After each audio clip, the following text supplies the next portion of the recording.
Welcome to the French Revolution. In a prelude to the revolution, France, especially Paris, was riddled with beggars, the hungry, and desperately poor people who were stricken with poverty. The king, who was faced with bankruptcy, addressed these issues by trying to raise revenues from the aristocracy by calling the Estates General. The Estates General consisted of three parts. The first estate, the nobility; the second estate, the clergy; and the third and final estate, the common folk. The common folk represented the majority of the Estates General, and it was pretty much everyone else: peasants, commoners, and the desperately poor people. When the third estate, that composed of 97% of the entire Estates General, was banned from the assembly, they met up in a nearby tennis court and swore the famous tennis court oath, pledging to remain together. This was the start of what we would call the National Assembly. The leader of this third estate was Maximilien Robespierre. Robespierre was the voice of the third estate and common folk, and strongly pushed forward for the commoners' views to be heard and taken into account. This was the final formation of the National Assembly. A significant turn of events happened when a mob broke into the Bastille, tore it down, stole gunpowder, and the commander of the garrison and the mayor of Paris were seized, beheaded, their heads held on pikes as the mob marched through the streets. This was a demolition of despotism, symbolized the people taking the side of the revolution, and rang the clear message that the king could not disperse the National Assembly.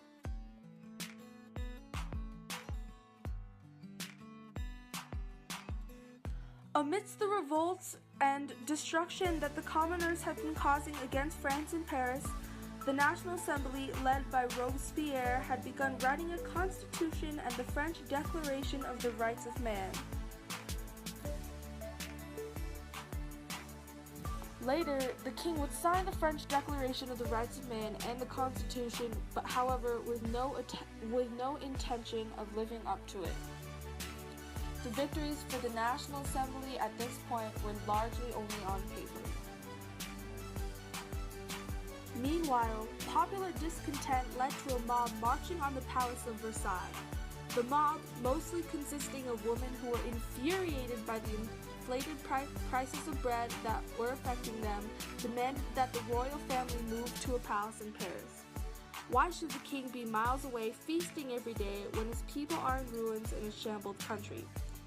The mob broke in and caused destruction in Versailles as King Louis, Marie Antoinette, and his 4 children were captured from Versailles and forced to move to the Palace of Tuileries in Paris. The movement of the royal family essentially made them the prisoners of the people.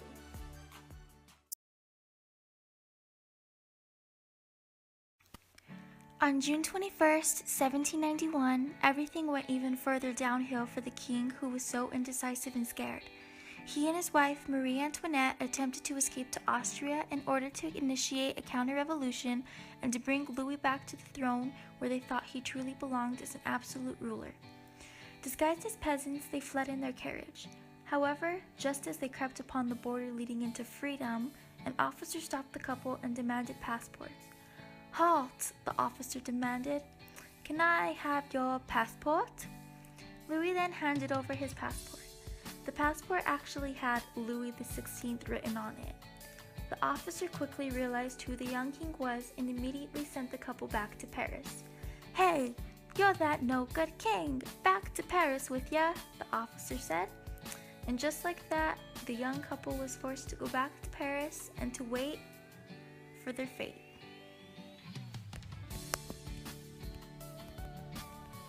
Let's flash forward to August of 1792.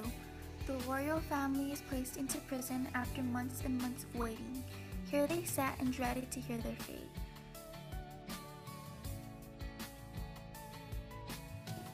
Now, while all of this is happening, more and more people are placed into prisons only to be brutally beaten, raped, and slaughtered, all due to our dear friend Marat, who thought killing more and more people would solve this problem, which is what many people thought to be true during this time period.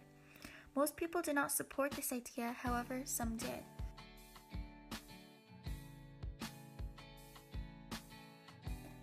supporting the idea of Marat, a wonderful new killing machine was made called the guillotine.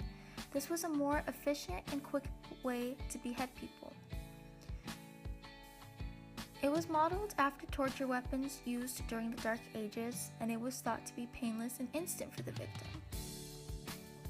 On June 20th, 1793, it is decided that our beloved King Louis XVI is guilty and charged with treason.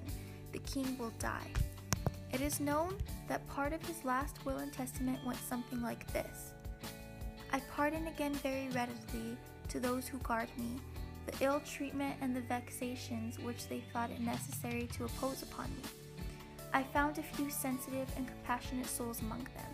May they in their hearts enjoy the tranquility which their way of thinking gives among them. The next day he is taken to the guillotine and awaits to meet his maker. At 10:22 a.m. on June 21st, 1793, the king is dead. Although many people celebrated the traitor king's death, his death actually started what is known to be the Reign of Terror. This Reign of Terror was started to prevent the counter-revolution against enemies who attempted to gain ground. However, anyone who was thought to have been a traitor was beheaded. The first of the people beheaded were, yup, you guessed it, our beloved Queen Marie Antoinette. From September 5th, 1793 to July 28th, 1794, thousands and thousands of people are executed, and both the people of France and the National Convention are scared. They must kill the leader of the cause to end the terror. On July 28th, 1794, Maximilien Robespierre is executed and the Reign of Terror finally ends. With France on the verge of disaster and economic collapse, it was in need of someone to rise to the occasion and turn things around. That man was Napoleon Bonaparte. Napoleon was born in Kariska in 1769. At this time, he was a general and a national hero because of his long history of successful battles. In 1799, he outs the directors that were controlling things at this time.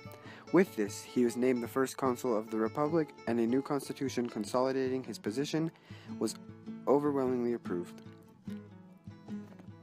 With Pope Pius VII, they signed the Concordat of 1801. This allowed for religious freedom throughout France, allowing him to gain political power and influence over the church by bringing the church back together. Napoleon was then declared Emperor of France in 1804. He made the middle class and the peasants happy with his famous civil code, which made life fair to these groups after the revolution.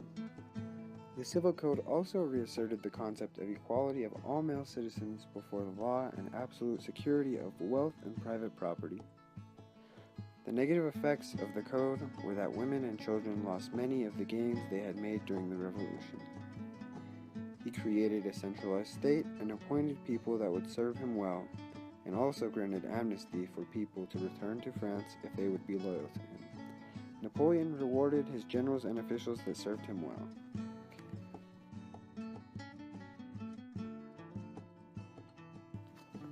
When Napoleon came to power, he began to expand his rule throughout Europe.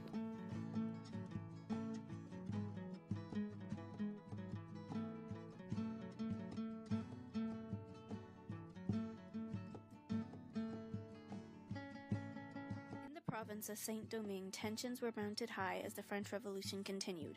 The mulattoes, who were free-colored people, but suppressed because of their color, were forced to serve in the army and were tired of not having white men's rights. They saw the successful course of the French Revolution against the government's denial of representation and decided to do the same. On August 22nd, the revolt started and in a few days had spread. They had decided it was time to change their lives, so they revolted.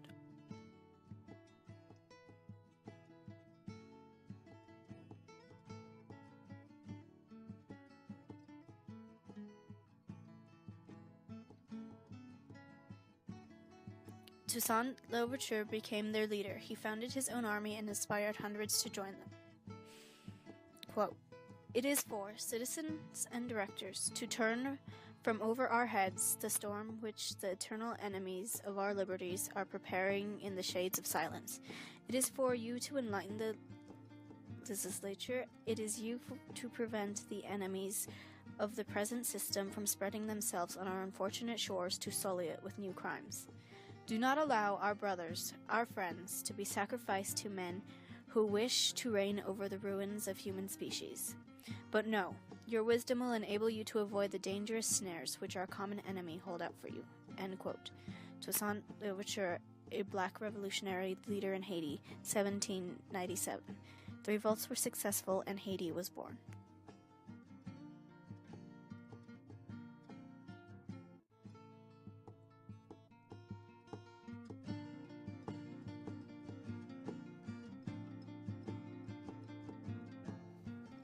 His grand empire came to an end when he tried to invade Russia in 1812.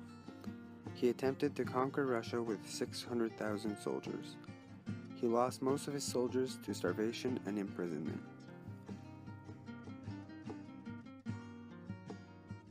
After his defeat in Russia, 2 years later in 1814, he is exiled to an island called Elba, near Italy.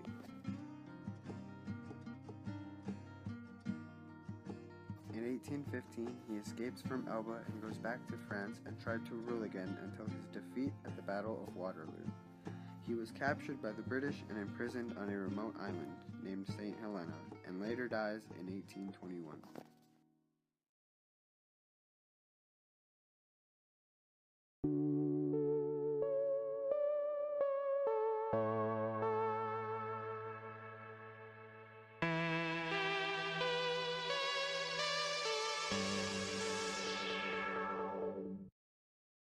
Marie Gouges, also known as Olympie de Gouges, was a political activist.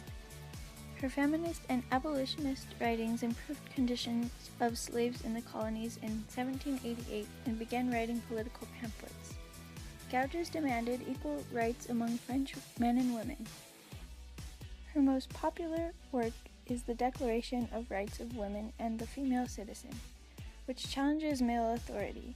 During the Reign of Terror, she was executed in 1793 by the guillotine for her political beliefs.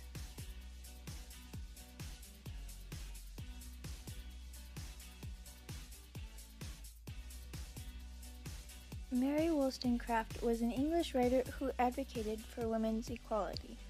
Her book, A Vindication of the Rights of Women, pressed for educational reform. She wasn't happy with the prevailing notion that women are helpless adornments of a household. She claimed that women only appeared inferior because they lacked education. The key to her thinking was giving women the same educational opportunities as men.